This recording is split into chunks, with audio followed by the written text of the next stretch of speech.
It's been 1 year since a gunman went on a shooting rampage at 3 separate spas in Atlanta, Georgia. 8 people were killed. 6 of the victims were women of Asian descent. Authorities say the accused gunman told them a sexual addiction drove him to shoot the women. But the violence angered many in the Asian American community and stoked safety concerns. Recent data shows there were more than 6,000 hate incidents targeting AAPI individuals last year. For more, let's bring in Varun Nikore. He is the executive director of the AAPI Victory Alliance, which supports progressive Asian American and Pacific Islander candidates at all levels of government. Varun, welcome. Thanks very much for being with us. You know, before the shootings in Atlanta, anti-Asian sentiment in this country, as you know, had been building. But how do you think that tragedy changed the response from the AAPI community to hate and discrimination? Well, you know, at its base level, what we did was we took this horrific act that happened a year ago, and we are building a movement. We are building power. We are ensuring that we don't just let these horrific deaths go in vain. But a lot of work still needs to be done to ensure that we study the community going forward.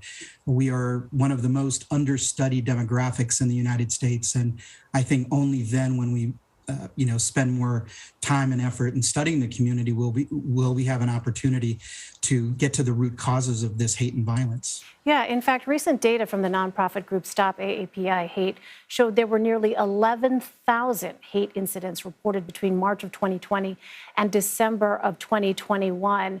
Why do you think, Varun, we continue to see such a high rate of these incidents? Well, I don't think we can put our finger on exactly one cause. There are numerous causes. Mental health, of course, might be at the top of the list. But I think it goes to also the fact that there's a lot of angst still left in society as a tail end of the pandemic. But this gender-based violence perpetrated primarily against females, Asian American females, is continuing to rise. Recent stats also pointed to the fact that about 87% of Asians in the last year have faced some sort of discrimination. And so we need to continue studying this, as I said, but I think only then can we come up with a policy prescriptions and future legislation to help try to curtail this at a more systemic level. Speaking of legislation, it's interesting because, as I understand it, Illinois became the first state in the nation to require the teaching of Asian American history in public schools. I believe that's set to begin this fall. And it was a bipartisan effort, from what I understand, Varun. There was political will to make that happen. What kind of legislative action do you think needs to be taken across the country in order to protect those in the AAPI community? Is it too early at this point to start talking about further legislation, or what are your thoughts on that? I think that piece of legislation that you pointed to in Illinois is a fantastic example of several of the things that can be done. At the root cause of some of this hate and violence, frankly, is ignorance about who Asian Americans and Pacific Islanders are in this country.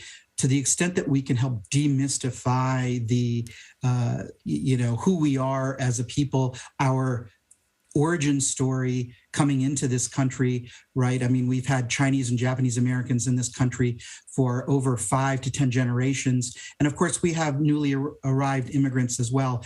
That story really has to be told.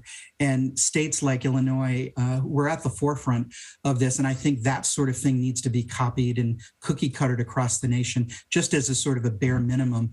There's so much more we can be doing. As we sit here speaking tonight, there are, we know, gatherings taking place across the country, including here in New York City, marking 1 year since the Atlanta shootings. What happens now, you think, Varun? You mentioned studying, the need to gather more data and get at really some of these root causes. But where do you think this movement to stop violence against AAPI individuals goes from here?